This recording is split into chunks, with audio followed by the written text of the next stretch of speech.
Welcome to another episode of the Quaggling Sand Podcast. Today is the 20th of August. Makes it a Saturday, which means I'm either early or late. If you are a avid listener, so I'm speaking to like two people right now. Those people may have noticed, maybe you're one of them, that I did not publish this episode on Monday, which would have been 15th, 14th of, 15th, something like that, 15th of August. Normally I was aiming for Mondays, although if you've listened from the beginning, pardon me while I grab some tea here. Ooh, that's hot. My initial goal with this podcast was to publish a couple times a week along the lines of like a pre and post sprint.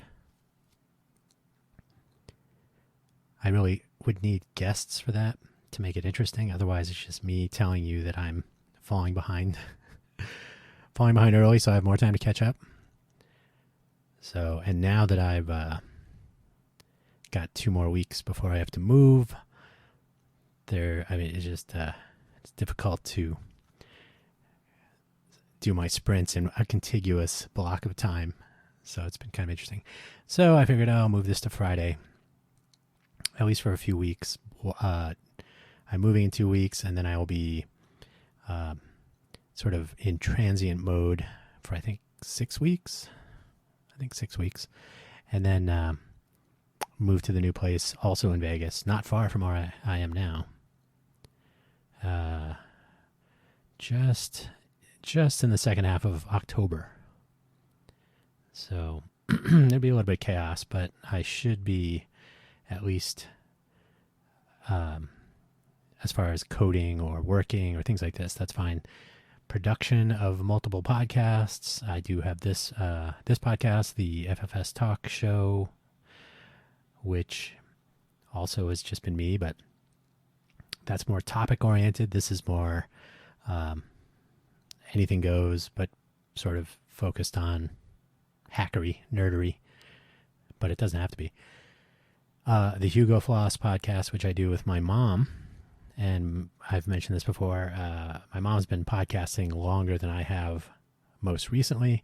I did have a podcast network when I lived in Sunnyvale called Radio Sunnyvale with another person named Kevin. That was an interesting, we had several shows. That was an interesting time. That's someday if I have a guest, we can talk about our own individual podcast histories as they apply. By the way, I haven't mentioned this in a while. What is quaggling sand? Quaggling sand is the feeling that you get in your, usually a limb, when you've been sitting on it or it's been in a weird position without circulation. And as the circulation returns, the pins and needles feeling that you get when your nerves are firing as your limb is becoming is coming back to life, I guess. And I can't remember the name for it. I actually looked it up the other day. That process that is occurring. But when I was very young, we're talking like 4 years old or something, I coined the term quaggling sand while everybody else was using pins and needles. So take it for what it's worth. I've always wanted to do something with that name for posterity, I suppose, or at least throwback, whatever. So there it is. Anyway, so I moved the show to Friday for now. So I will catch up on the week previous, and I could have done that on Monday too, but Friday has a natural. That's why I got the date wrong. I was thinking today was Saturday. Yeah, 15th. Yeah, it's not Saturday, it's Friday. So see where my head is. I can feel the quaggling sand in my brain right now. It's coming back. Anyway, so Friday is like a natural boundary. If you're sprinting, Most hackathons, which are basically sprints, kick off on a Friday, end on a Sunday afternoon. If you're doing a sprint at work, in your workplace, or on a work schedule anyway, usually they are Monday through Friday or Wednesday through Friday or something like that. So Friday is like a natural boundary. So to me, doing this on Friday, I can look back at the week, or in this case, 2 weeks previous, and then I can talk about the plans that I will not be able to complete again. By the way, I'm drinking tea because our forecast for up until Sunday, so for today and 2 more days after, is smoke. So Southern Nevada, in particular Las Vegas, where I am right now, is getting a nice swath of smoke from all the fires going on. So it could be worse, but it's definitely messing with my sinuses, which messes with my voice, which is an ongoing challenge. But that's another discussion for another day. I'll try to have an allergist on, see if we can get my voice sorted out. Anyway, so we'll talk about what I'm working on. I'd love to have someone else come on and talk about what they're working on, and we can kibitz, we can bounce some ideas. That's the thing that's missing. And that's my story for later. Collaboration with at least one other person. You get the ideation. It's like going to the gym or going running or shopping or whatever. Going a wingman, wingwoman. When you do something, having a cohort of at least one other engaged in the activity, it sort of helps motivation, it helps the progress, it helps filter out bad ideas, or sometimes it amplifies them. So that has been woefully lacking. So at least a conversation with others possibly in the same boat or working on cool things. We can talk about that. That'd be fun. So let's get to the catching up. 2 weeks ago, I probably mentioned, or maybe it was in the weekend. By the way, I'll get to that too. Weekend editions of notes and whatnot are going away. I'm revamping the whole newsletter thing, but we'll get to that in a moment. I had, so one of the things I want to do, because I have multiple projects, just to give you some idea, there are websites for the podcast, which I mentioned. So Hugo Floss, Quaggling Sand, FFS Talk. There's my own personal blog, which has been offline for years. That should change. There's my business website, which I have not had a real need for, but I think the time has come to at least have some web presence. There is the Mobile Vendor Project, which is 5 different websites, which I have completely let slide to the burner behind the back burner. So that's the last year and a half has been total chaos with the mobile vending marketplace. So I can't say I'm kicking myself too hard, but maybe I am, and I'm just numb to it. Not sure. Well, the Quaggling Sand will return to wherever my kicking has been taking place. And then there are a few ideas, and I will get to one of these I have a stack of things to talk about today. I have not been using Facebook, and while I still use Instagram and Twitter, I'm not really thrilled with those. By the way, there is a Quaggling Sand Twitter account, which I really should use more for engaging with fellow nerds, but I have not not really been using that. I don't know. I post COVID updates for Vegas as a form of receipt. Since May 17th, I've been doing that. So that's just venting passively. Like, here's another update on the trend of numbers and whatnot. So let's get to it. So I need to be able to create some sort of hosting scenario. So for the time being, AWS accounts, free tiers, makes it very nice and easy to, put up you go get yourself a domain, create create an account on Amazon Web Services, for example, and then deploy some stuff in the cloud, mythical cloud, and you're up and running. Yay, like magic. So part of the thing I've wanted to avoid, though, is throwing stuff up and then getting bitten by that. I think the term is tech debt. So not that deploying one blog website would be a tech debt, especially if I were to just go with WordPress or something awful like that. But once you commit to certain things and you start going down that path, that is what technical debt really is, right? You end up so famous, the demo becomes the product, that sort of problem. And I've been bitten by that so many times that it's probably skewed my judgment. I was in Thailand one time talking to a person who worked at Thaicom. So more hardware, cell phone, communication stuff. And even though there was some language gap, he spoke English enough to have technical conversations, which was fine. Far better than my Thai at the time, where I could order food.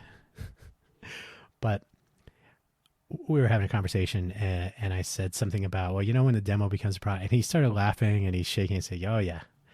So this is not, this is a universal problem. Probably if you are in any sort of technical job role, even if you're, if you're a program manager of a technical project, you've probably had this problem also. So even if you're not, maybe I'm not saying you can't or haven't, but if you are once removed from hands-on coding or soldering irons or things like this, so but you have faced the joy of the adjustments in reality that sometimes occur when a demonstration becomes let's make that, or I've already sold that. So when that sort of thing happens, it's just frustrating to me. It has been for a couple of decades. But that has absolutely colored my judgment, I suppose, and attenuated my willingness, I suppose, my tendency to jump into things. When I was first starting out in my career many years ago, I probably would have I had a static IP address at home, and I would point my own. I had my own DNS, my own Apache web server running right there. It was under my desk, so putting up a website was 5 minutes, but it was nothing really serious. And the world has only become more complicated since. So I don't want to. I listed only less than half, I think, of the projects that I would like to deploy soon. So having a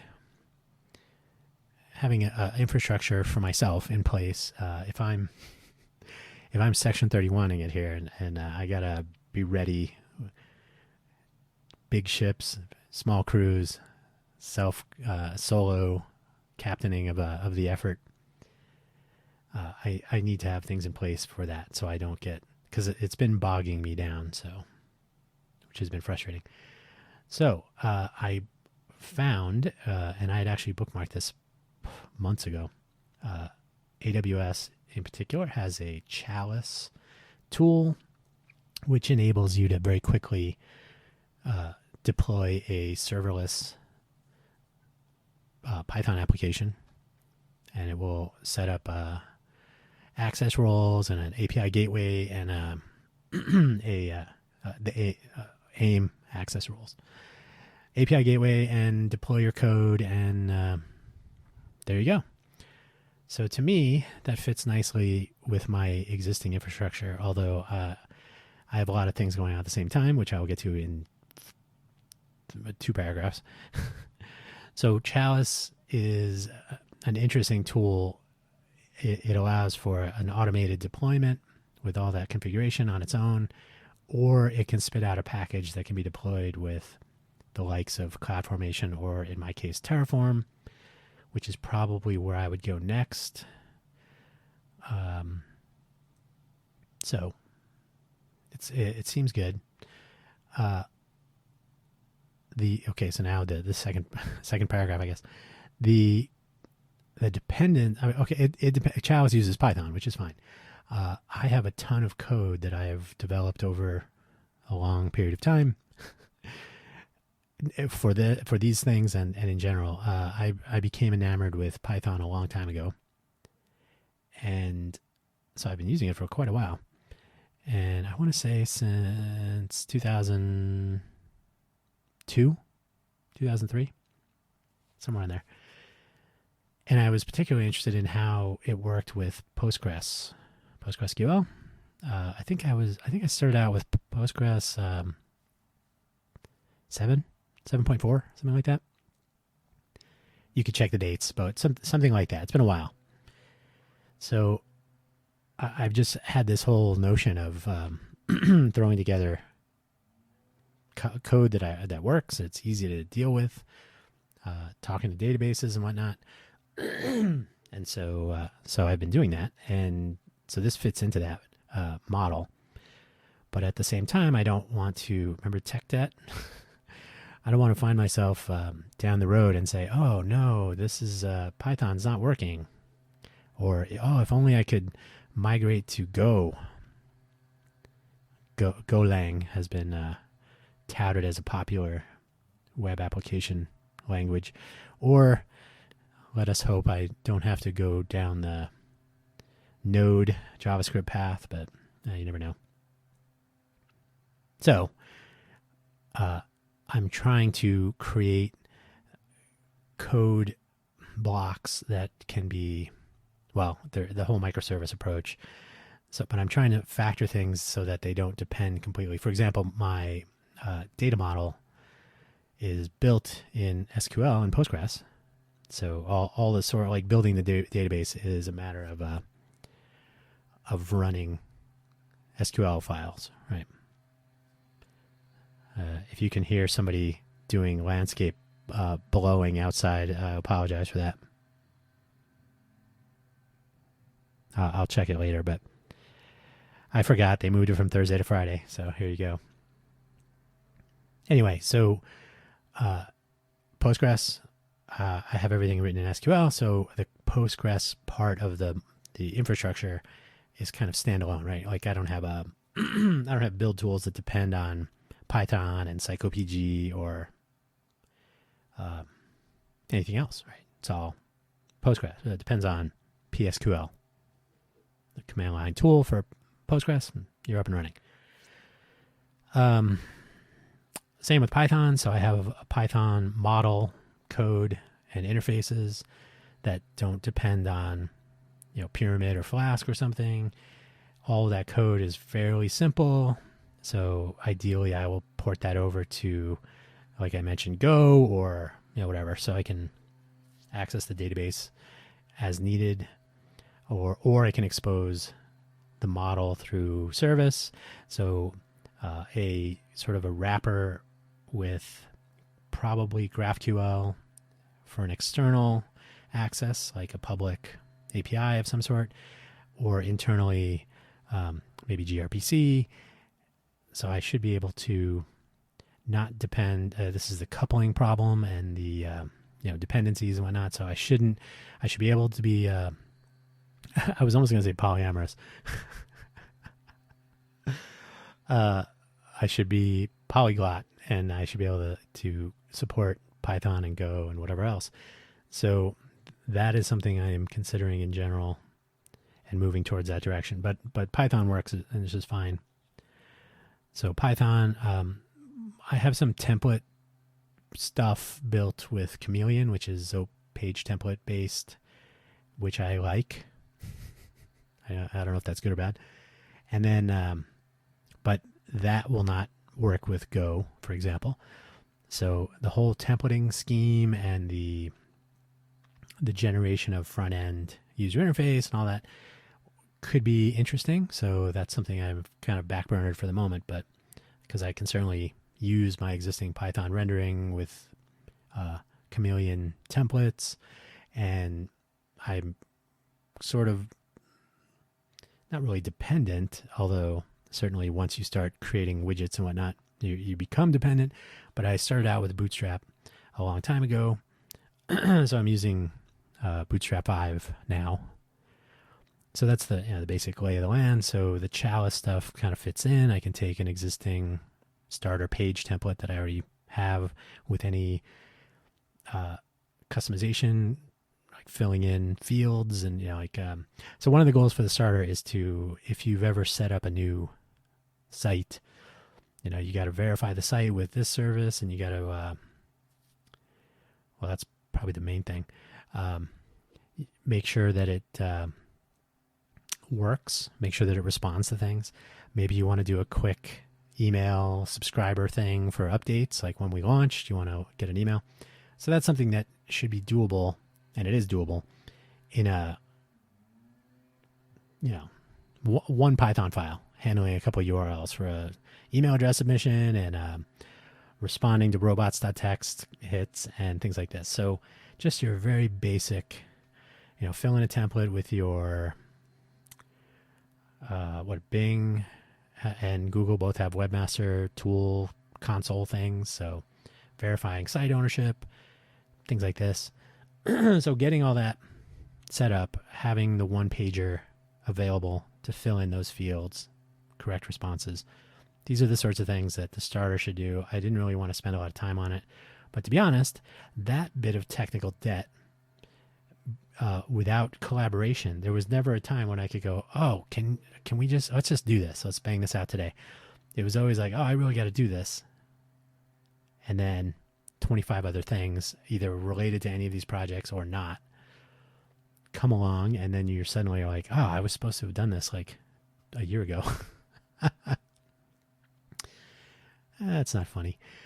So Chalice will be fine to get started, but my eventually the goal would be to use something like Chalice perhaps to build a package for Lambda on AWS is sufficient for this. I haven't even looked at what their free tier is. Obviously, setting up a free EC2 instance, running Apache, there's a lot of setup, but I've already done that. So I have a Packer configuration that builds my server, so I can build my own AMI, deploy it, configure it, provision it, all that. And so that's fine. But this takes out some of those steps. This takes out some of the need to have a complete machine running and things. It's very nice. So the bare minimum works out nicely. Then I can, with my newfound experience playing with Lambda, obviously the mind reels with the possibilities of doing, API responses, doing like the mobile vendor platform. There's a component where you would want to get a GeoJSON data structure to make a map with OpenStreetMaps or Google Maps or whatever, Leaflet with its cool add-ons, Mapbox, whatever. So you want to grab some data based on probably a bounding box, but at least that.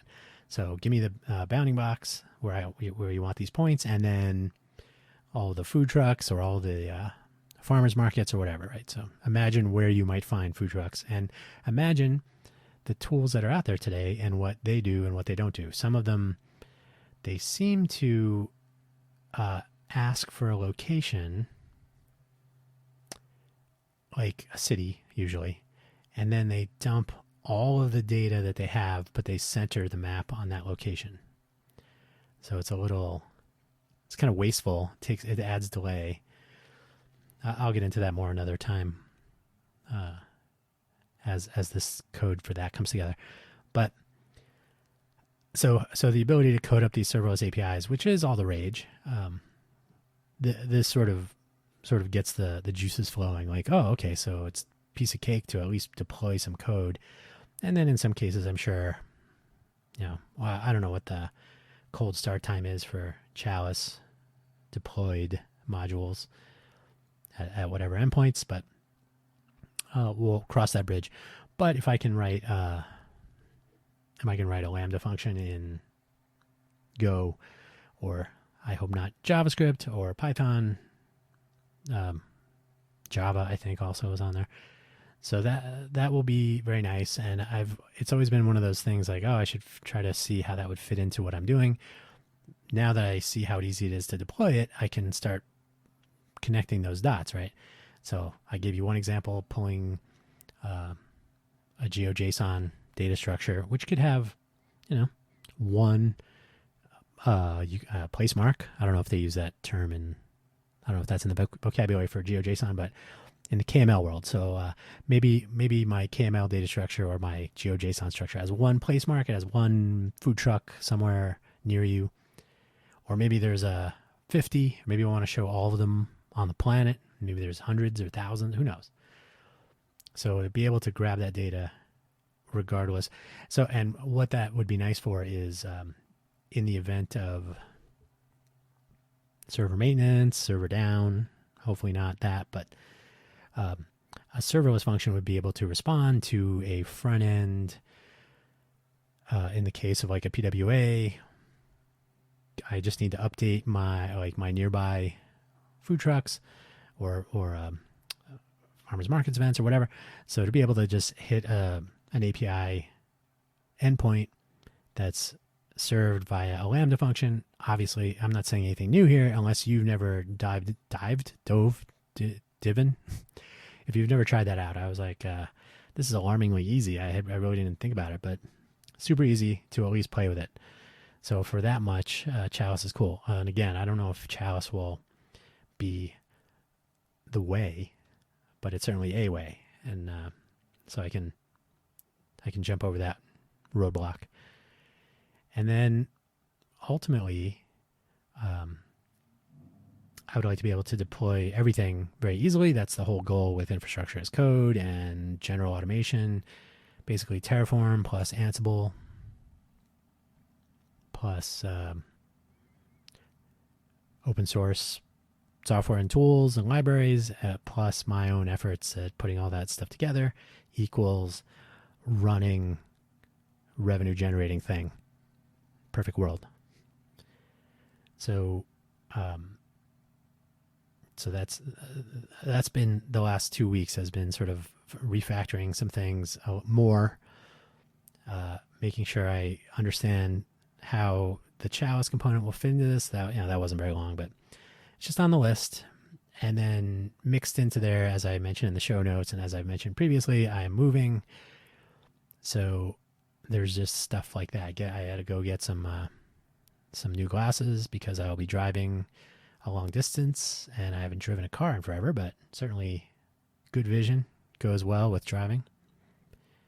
I just haven't updated my glasses for a while, so I figured, I should do that. And that just interrupts your day. So things like that in preparation for this move, which is coming up in 2 weeks and 2 weeks and 2 days, 16 days. So if today is indeed Friday, who knows? But yeah, so that's been a little bit extra frustrating, and trying to not beat myself up for doing a podcast and then saying, oh, well, all that stuff I wanted to do for the sprint, yeah, I got tripped up and didn't make it to the finish line yet again. So that's always fun. My tea is no longer hot. It is definitely warm. I don't know. Hopefully this will still help.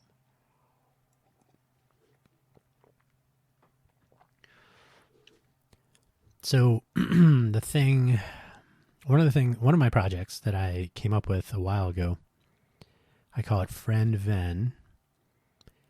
And in my mind, I picture it something like, not exactly like, but something like Google Plus with the circles, the notion of circles. So I think Facebook supports this in some way where you can partition your 5,000 friends into groups, and I think they do it for you in some cases, like by school and by work or something. possibly by locality. But and you can create your own. I think that's still true. I'm happy to say I've not really used Facebook much this summer, and that will continue. I didn't have any withdrawal symptoms, so that was nice. I'm still using Instagram, which is not good, but that will take longer to get rid of because I kind of use it passively. But anyway, so partitioning friends and what you share with whom. It's become sort of automatic that people just post whatever they feel like, or they troll all day, and with little regard for the ramifications. And sometimes you make the news with that, which is ridiculous. So yeah, Facebook has become a mishmash of like, I'm following a particular food truck owner, and then that person wants to post their political opinions and attack people. I've seen people expressing extremely racist, awful things, and you're like, I didn't sign up for that. I just wanted to. Well, anyway, there are some things you want to share with your family, that you want to share with your close friends, and these are items that Google Plus seemed to emphasize early on, and then completely dropped the ball. But the ability to put different people in one or more circles, and then to share items with circles. And somewhat inspired by Friend Feed, which Facebook bought and killed many years ago. Friend Feed was where you could publish a blog or your Amazon wish list or a Flickr picture stream, or whatever they call that, photo roll, I think. Whatever you could. So there were feeds, right, or that you could publish, and then you could subscribe to your friends' feeds, and it would basically be whatever they decided to group together and to publish, you could follow. So I don't believe they had the granularity that I'm suggesting here, but it was a cool idea, and of course Facebook had to buy it and kill it. So in the back of my mind, I've been thinking it would be cool if I could publish things such that like I was a big Feedly user for a long time, until I realized that, like, man, they're charging way too much money for what they are doing. So I gave them the boot. As well, they were never listening. They sent me this survey, and from the CEO of, you're a long-time user, we'd like your feedback on this and that. And I gave it to them, and I had a discussion with his assistant, I guess, who was answering his emails. So a couple of emails back and forth. Zero ended up happening from that. So I figured, I'm tired of giving you guys money for displaying RSS feeds. That's something I could do on my desktop or whatever. So, but the nice thing about what I'm thinking is you get to all the stuff with Friend Feed, and then all of the notions that we have now about following our friends. So how cool would it be, I was thinking, if I could publish my blog or my photo roll of whatever, or links. So I have a collection of things, or streams of things, right? And I have a collection of those streams, and you may be a coworker. Maybe you're interested in the work-related stuff. Maybe somebody who's more local to Vegas would be interested in the Vegas stuff. So the ability to partition followers or subscribers or whatever to your different channels, streams, topics. And over the years, these sorts of notions have become more, sort of more mainstream. If you look at something like Instagram, you can follow a hashtag, and that's fine. And that's sort of the same idea, but for yourself, you can basically publish public or private, and then they added the close friend feature, but that's not very granular either. So you end up with other people controlling your options to share with whom what you would like to share, and then they control the where, right? You give them your content, and they share it for you. So in my world, the content would come from wherever you want, and it's sharing in RSS style or Open Graph style if you like. So like on Facebook, you can share a link. You could share a link to your own blog, and Facebook will display a link with the Open Graph description and photo, image, whatever, and title and the URL, and you're good to go. So now take that notion, the wall, the news feed, whatever, and you create these channels, and you add some extra cool tools to deal with that. So that's been on the back burner because I'm like, well, I mean, that's a kind of a substantial undertaking.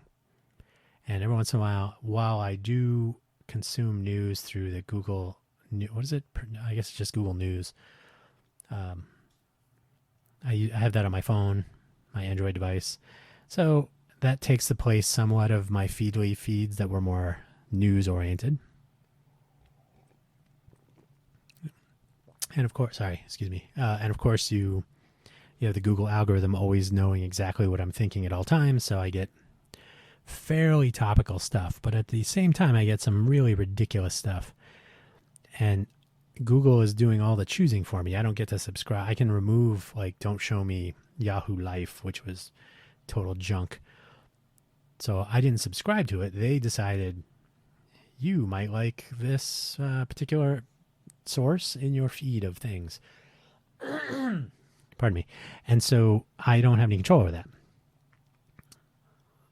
That's what I miss. So if I had to say there's the only thing I miss about Feedly is the agency, the self-determination, that is how I organize, what I subscribe to, and what I do with that from there, right?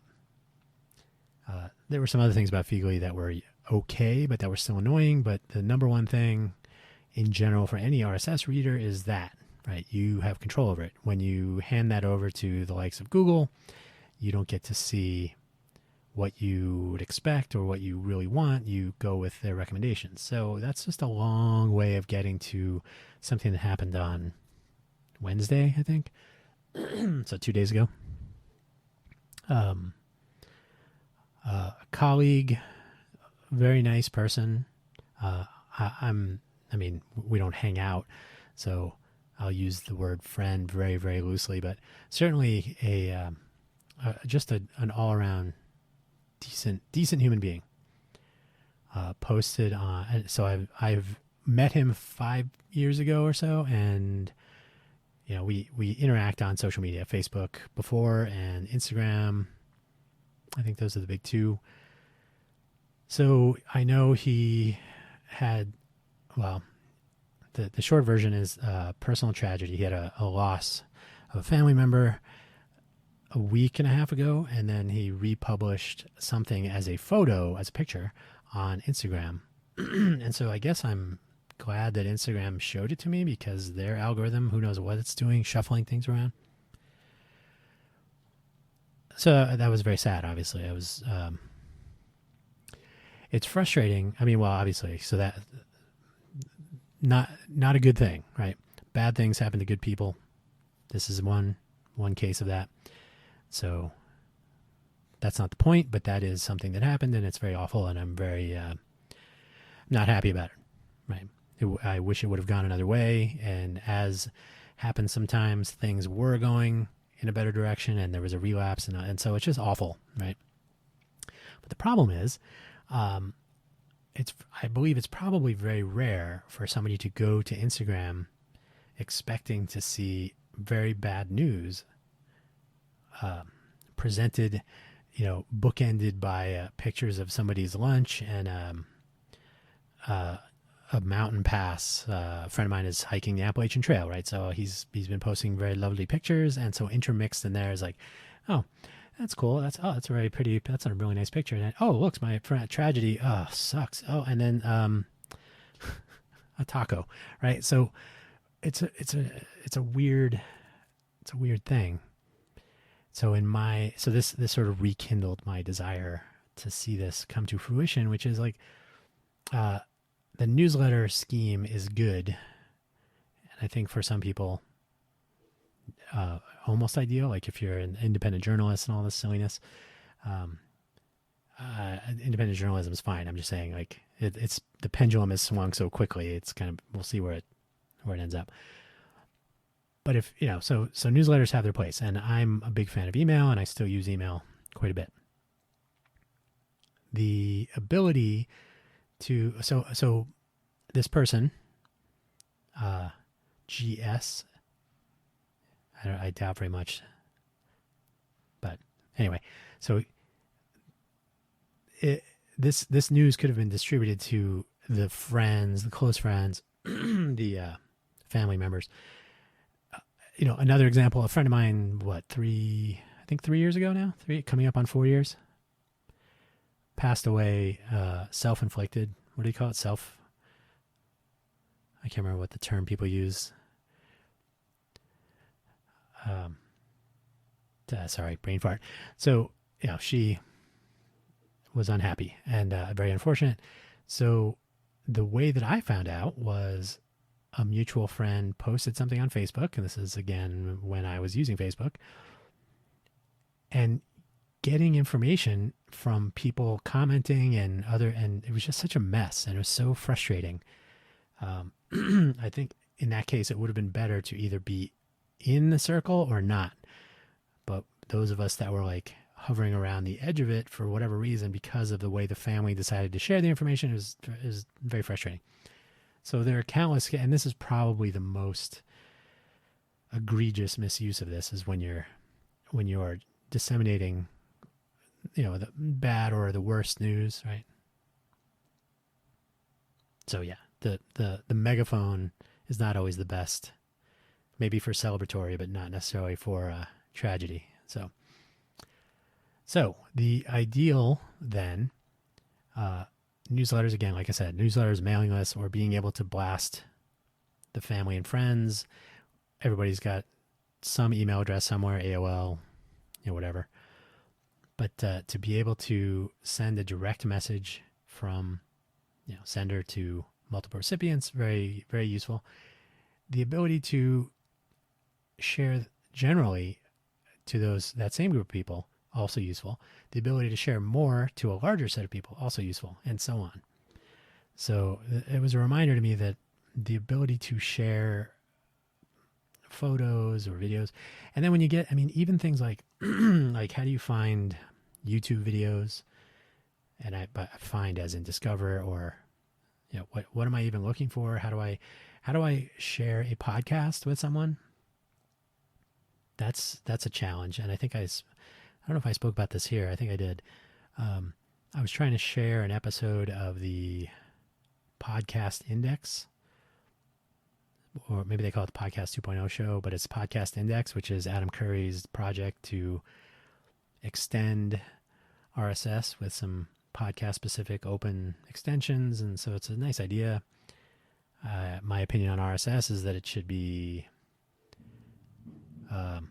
considered legacy, deprecated eventually. So that's my opinion there. But anyway, so he had a podcast episode that I was going to link to, and it turns out he publishes his show notes for that show separately from where the podcast episodes are. And so figuring out an easy way to link directly to, so linking to the two would be okay, except that it wasn't really easy to do that. So to me, this is the 21st century. The ability to link to a YouTube video is actually pretty easy, and the websites have enabled that so that they put a thumbnail, screenshot thumbnail, in line. Substack and Review, for example, my two newsletter platforms. If you paste in a link to a YouTube video, they fill in the thumbnail. Very nice. So visually and functionally, great. So how can you publish yourself like that? Maybe I want to share other videos from other places, or maybe in the perfect world, I'm self-hosting. So now Tumblr, you can share a video link. So you're telling it ahead of time that it's a video. In the two cases I gave, Substack and Review, it recognizes the YouTube URL. So done. But if I want to post a video to Tumblr, I say share a video link, and I think you can share the video itself or a link to it, if I remember correctly. And it figures that stuff out. But if it knows ahead of time that it's a video link, it will try to behave accordingly. So these are the sorts of things where if it could take place automatically, and if you look at in the news yesterday, this week, you look at OnlyFans, for example. Not that I'm not very popular on OnlyFans, believe it or not. The OnlyFans business model change and how that will impact people, it goes right back to something as simple as what I just said earlier, friend feed, right? Somebody decides to change the business model out from under its users. In friend feed's case, they just shut it down, and in OnlyFans case, they're going to change their rules, their policies on content types that they will allow, which will kill some of the business models of their users. And it's because of those users that they became as well known as they are, and it put them in a position to seek further investment, which has led to their policy change, right? So these are all, and you look at Oculus when Facebook bought them. Anybody who was an early adopter, funder, I think they did a Kickstarter campaign to get their first product or second even. When a company gets bought or they make this huge policy shift, but they got to where they are because of their users, hopefully it's making people re-examine this whole community participation it's what do you call it? They're socializing the risk of starting their company, and then they're privatizing the profit when they get massive investment or acquisition. And then those who, for example, if you're an OnlyFans user, you were creating and publishing your content there, and you were charging fees, subscriber fees, and whatever, and OnlyFans was extracting their percentage, and seems like a great deal until this happens, and then you're reminded that, oh, that's right, the content creators are at the bottom of the list. And in today's world, with how I'll say easy with a very small e, how easy it is to create your own online presence. So in my mind, why would anyone on OnlyFans not own their own brand, start with their own domain name and host it wherever, a host that will not balk at their content. Obviously, have the content in a form where if host balks or policy change takes place or whatever, you are able to move without losing, right? Like nobody wants to, as I prepare to move myself, nobody wants to move and then go, wait, I had to move to a different host and all of my stuff is gone now because I wasn't able to pack it up and move it, right? So some things like this to keep in mind. And so in that future where people swing back to self-publishing, self-hosting, or being able to find a host that will enable your product, service, they'll enable that without looking into your stuff, right? Like, hey, we don't want you posting. If you're not doing anything illegal, right? Like Amazon or pick a host. I don't know if Amazon even allows that, but whatever host, hosting the files, hosting the chat for live streaming. So whatever's hosting, they should not have to host illegal content like child pornography, which is obviously not even illegal. I mean, it's not even just illegal. It's abhorrent, right? Whereas, consenting adults and all that, that's something that some companies like OnlyFans now may not want to have a hand in. Haha. So you should be able to move unmolested. If I can just stay with that whole theme of skirting words, you should be able to move, and OnlyFans is giving people until October 1st, but make it super easy, or on yourself even, keep your content portable. So that gets to maybe not that specific topic or subject matter or content type, but the notion of friend Ven is, rather than hosting content in a silo, you're hosting links and connections, right? So you're what's in those circles, and those are all, exportable. Excuse me, exportable contact, maybe a collection of vCard or whatever. I mean, you can do whatever you want, right? Like, hey, I need my entire collection as an LDAP database. Okay. I need to know, which friends and how I had them curated into different groupings. Okay. Right. There should never be a case where you're like, oh, I was using your service and now you're going to screw me at the end here when I need to, take my friend Ven to go. Friend feed. I don't even know if you could export your stuff. I think that happened very quickly. So that's very frustrating that sort of thing happens, but it happens all the time. And so Google Takeout, for example, you should, that takes a while. So you can get your stuff, but it should be a simple matter of here's your data in a way you want. And by the way, you're hosting your own photos and videos and whatnot, such that, if my service goes down tomorrow and never comes back up, you have only lost your friend, your contacts list, essentially. And if it's a small enough hunk of data, you can have that backed up, right? Maybe there's an automated, that's a nice feature right there.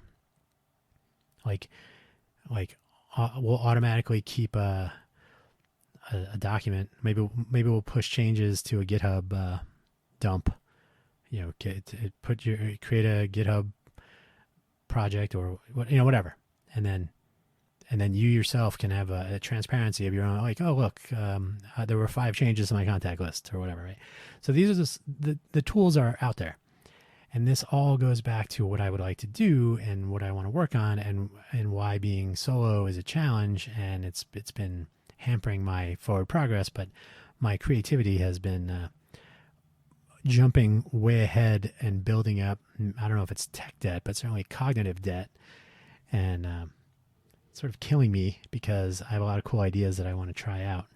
So I'm trying to inch towards a point where I can do that. And that is what I want to eventually want to focus on once I get over the big hump of this refactor plus startup, starter code and deployment and just getting stuff up and running. And the joy of the little details and the nickel and diming, so to speak, of just setting up and I just saw today Control Tower on AWS. It doesn't look like it's what I want, but it'd be so nice if I could, create an account. I could create my production account and create my testing account. These are and give me my my AIM credentials for root and my some SSH here. Create an SSH key and give it to me, and just the turning the crank. Here's the payment information. Verify. Whatever, they send you a text message. You should here's my credential. I am a real person. Let me create my accounts. So that could use some work, but a lot of things on Amazon could use some work. So that's the kind of stuff I'm working on right now. Does any of this sound interesting? Do you want to join in on an episode at some point and talk about what you're working on, or you can even malign me for what I'm working on if you want. But yeah, so I don't think I got to the closer on friend Ven, but content creator, while friend Ven is aimed at people, there's another thing I have for the equivalent of like Facebook pages, I guess. But certainly a person with their own company, well, you can share that with your friends, and your friends can be other people, and people can interact. There's no rules about that. The notion with friend Ven, though, is that it's humans or people, not like one of your friends would not be really cool technologies, right? But me, Dan Hugo, could share links about really cool technologies. So I could certainly share my own video links to my promotional stuff to my friends, which would be other people, And maybe I'm pointing to an OnlyFans or whatever the next version of it is, or maybe I'm pointing to my own site that has my content on there that you can. So you can promote all this stuff directly.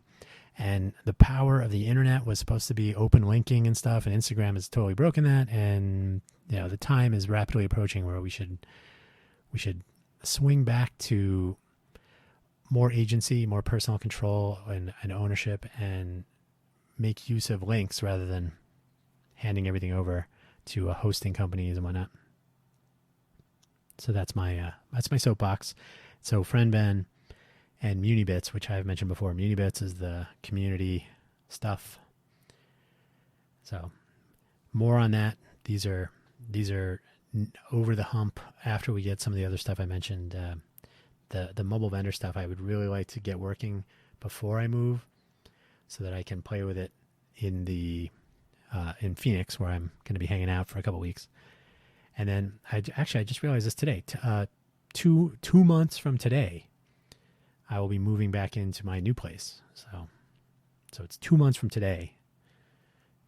Count down. So it must be about 6 weeks that I'll be in Phoenix.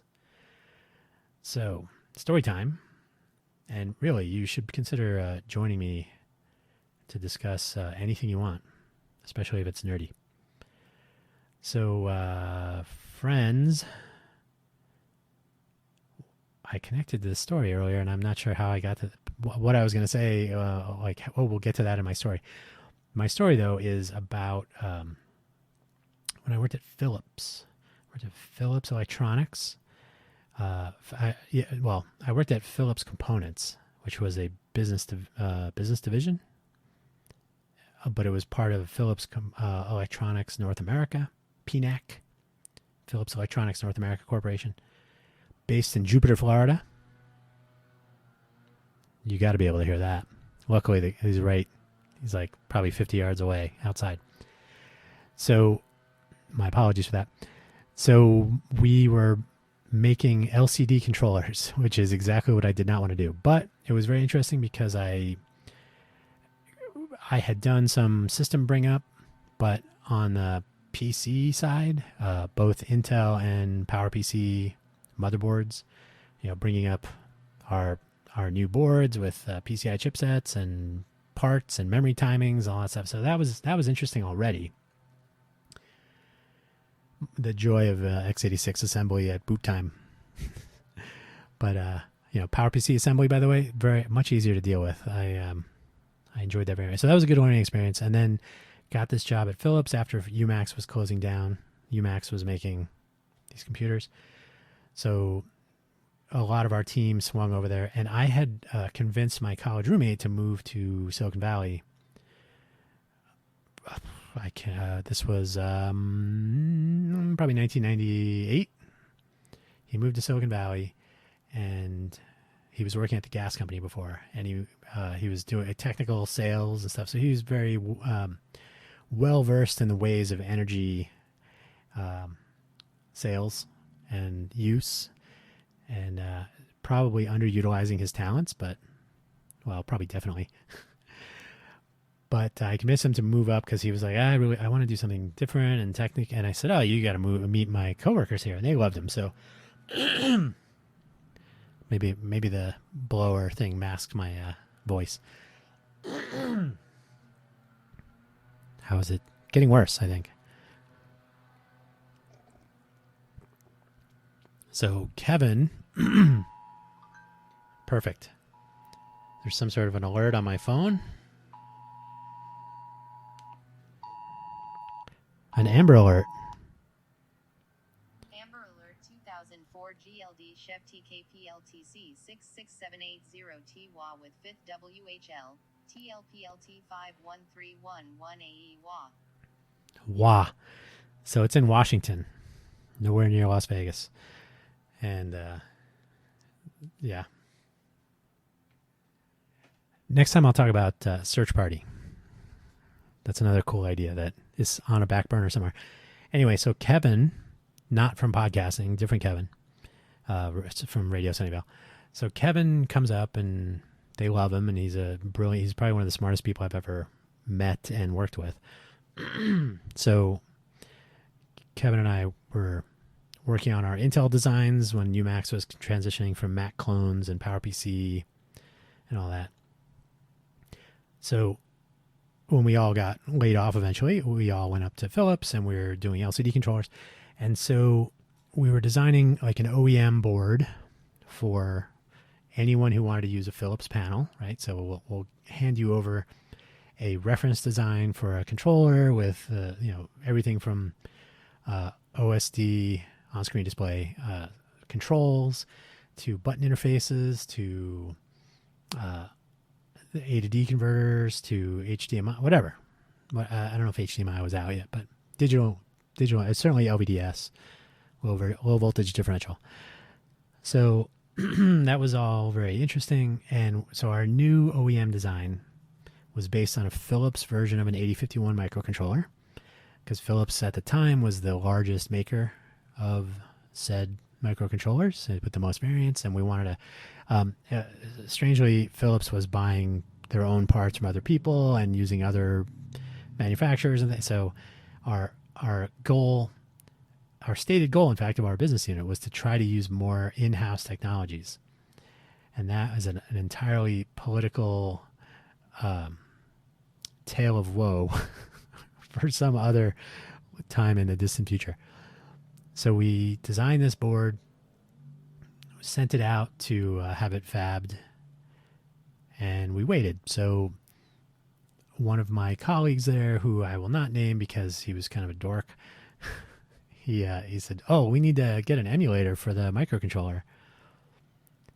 So here, fun fact: if you are developing an LCD display, the LCD panel is very light. It doesn't really need much, and we had these plexiglass stands for them, so you could mount it very quickly, and the stand was bent, so you could have a quick monitor, right? No, frill-free monitor on this plexiglass thing. And so when I don't know if you can hear that. It's like you can probably hear that, so I'm apologizing now again. So the plexiglass holding the monitor is very nice, but when you try to mount a controller, the control boards were always very close to the panel because you'd mount it in the monitor. So the driver lines that run from the controller to the actual panel, the row and column driver signals, had to be kind of short, right? They couldn't be conveniently long. They were inconveniently long. And so if you had a pod that you needed to put on your controller board for the 8051 in this case to attach to an emulator, you're talking about mounting a very heavy piece of hardware to something that's basically vertical, and it's not a great setup. And add to that the fact that we had done this with other designs. So this design that we were working on, the emulator for the particular part we used came in at like $5,000 or $10,000, and he wanted two of them. And I say 5 or 10 because I cannot remember if the total was 10 or if it was 10 each or whatever. But either way, thousands and thousands of dollars.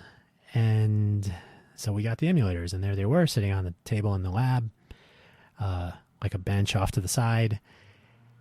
And there they remained. They were never taken out of the plastic. So Kevin and I, having already been a team of board bring up nerds. How about nerds? Not dorks. Nerds. We were looking forward to getting our Gerbers. I'm sorry, not Gerbers. What do you call fabs? The fabs. He had his Gerbers all ready to go. We had literally changed design, like back annotation and all that fun stuff about board design. Basically, hey, do you want pin 6 to have this signal? And I'm like, well, it'd be easier if it was like this, or we're going to need that. So it was a fun interactive design phase. And then we're looking forward to getting our boards, fabs, back. We had Jose, our lab tech, who had been in Silicon Valley forever. Hopefully he's still around. When the boards arrived, he stuffed the boards. However, in the interim, we had EVBs, evaluation boards, for the microcontroller, the LCD scaler interface, the buttons and support hardware. We had our panel, we had our backlights. We had everything in like pieces from evaluation board and other components. So we said, hey, let's make the big spaghetti board. I think that's what we called it. So the spaghetti board was an EVB for the microcontroller, the EVB for the scaler, which I think was from Arithmos, and then other boards. So I think it was like 3 or 4 EVBs plus other support electronics, all wired together. Just like Jose went to town, soldered this whole mess together. I think it was all mounted on a big piece of wood, and we could put all of that close enough to the panel so that we could actually attach the wires. And so because we weren't using an emulator pod, I said, well, as long as the serial port works, we'll just use printf debugging. And we got the whole system up and running before our fabs came back.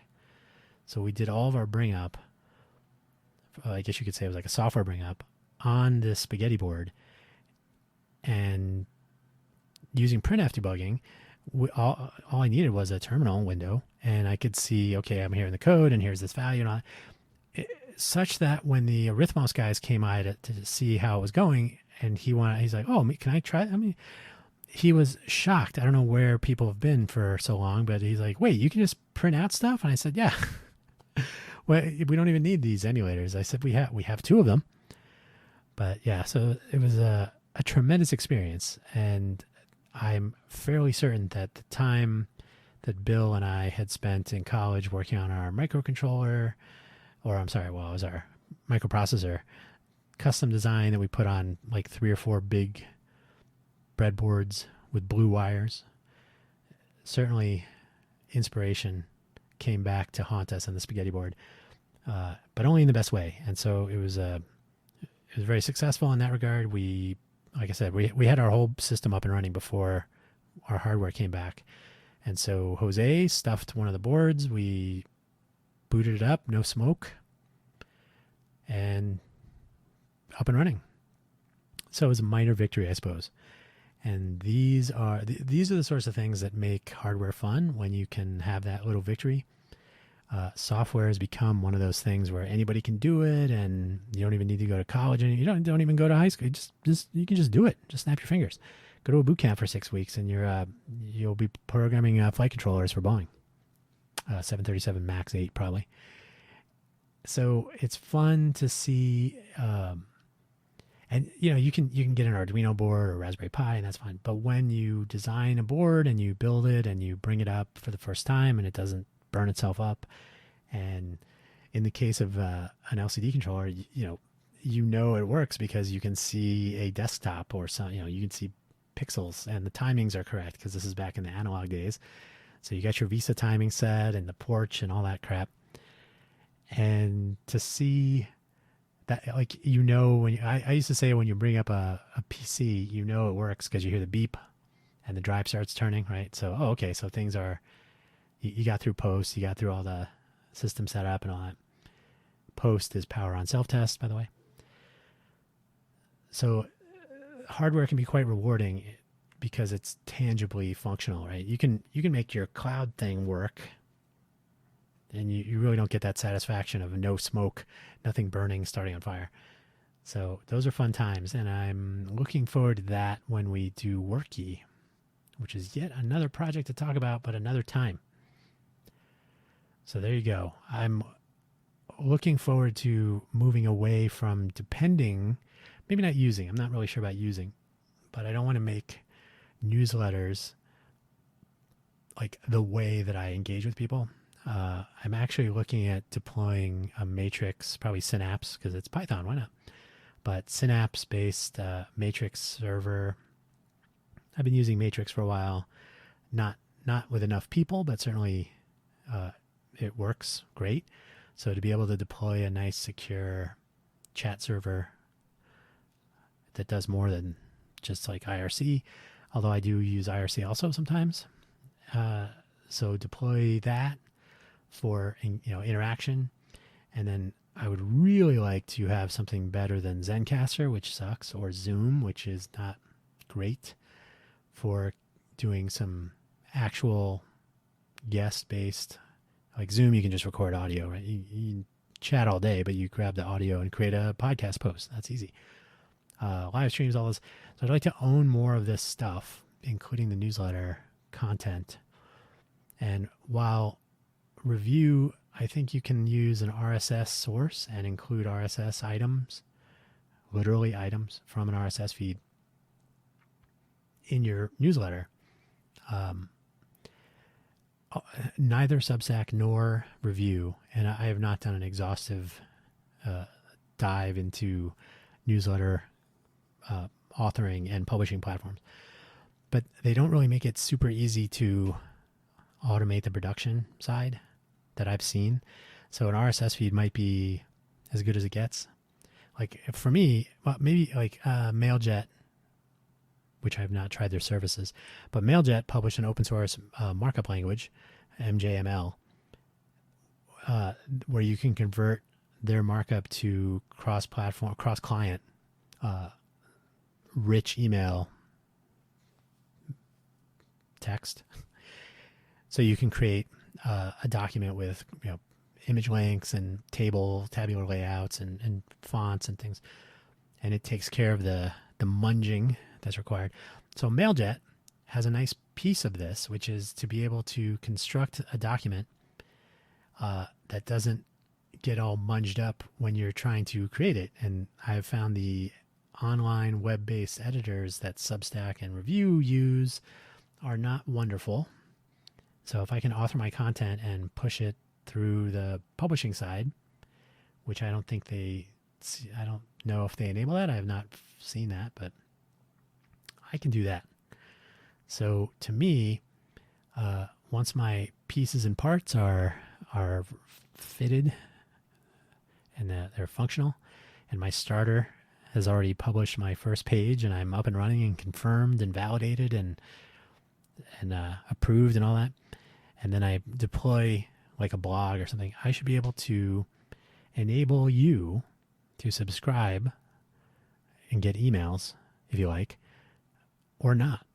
But and both Substack and Review create web content associated with a newsletter, but I personally think, and that's fine, but the content could nicely come from a blog or other content. So I should be able to publish a podcast with the links to the audio and the show notes in one package, so to speak, one document. And that document could be included directly in a newsletter item, or it could be sent in other ways, obviously as an RSS feed item. Now, the RSS feed item should not include all of the show notes, in my opinion. It should include a pointer to the show notes, because rich text display of RSS feed content is something that you may or may not get. It's kind of hit or miss. But one link, like if in the podcast index example I gave earlier, if I could have given one link to the podcast, and that podcast had one link to the show notes included with it, that would have been a seamless connection. But there wasn't that, and it was even more annoying than that. And I can't remember the details, but I did write about it. So, and in this case, wouldn't it be nice if I could just refer to an item in a previous blog as an like a Tumblr style entry and pull that up into another news? So there's a number of things that I'm sure commercial advertiser grade email newsletter engagement tools enable.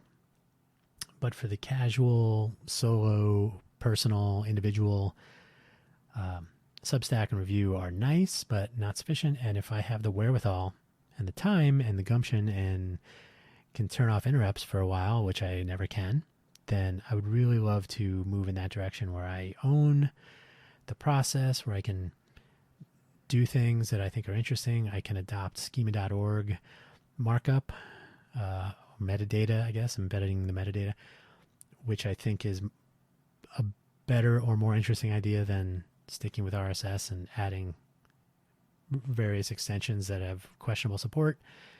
Why not just use the power of human readable web publishing coupled with machine readable markup? Right? I mean, RSS feeds, that's basically what you need. Is the machine needs to be able to know that this is the link to the show and other links are not that. Right? Things like that. So anyway, that's I'm already running long here, and there's so many things to do and so many ideas to try to implement, and that's my ultimate goal, is to get in a position where I can turn the crank without collaborators, which appears to be the near-term course of action. Me, myself, and I. So on that note, I will leave you with a reminder to tell your friends to listen and subscribe and to consider being a guest. We can talk about projects and what you're working on and what I'm working on and some other things I haven't even mentioned in a while or at all. Some cool stuff. Come to Vegas, have a coffee, or you can always visit buymeacoffee.com/DanHugo, and there I have a list of links to podcasts and newsletters, and it's possible that those will morph a bit, and project links when they launch. And I talk about some coffee-related things as posts. That is what I call my out-of-band link hub. So I can, whether I have a blog or other personal or professional deployments up and running and functional, I can have a place in the middle where you can see a quick rundown of links and stories, updates, brief, like, hey, this launched and whatever. And you are welcome, but in no way obligated, to add to the caffeine collection, because all the work I do is powered by caffeine. And as my East German friend Detlef said to me many years ago, I work 24 hours a day and then I work at night. My German accent is not worth reenacting here, so you get the completely and totally English version. And so there you go. I will leave you with that. Thank you for listening, and we'll talk to you next Friday, or maybe some other day. Who knows? Quaggling sand, it's all about the numbness returning. And in this case, my head is quaggling right now. So whatever comes between now and next Friday, who can say? Subscribe, get the newsletter, and you'll find out. Take care, be well, stay safe, don't get sick, and don't give it to somebody else.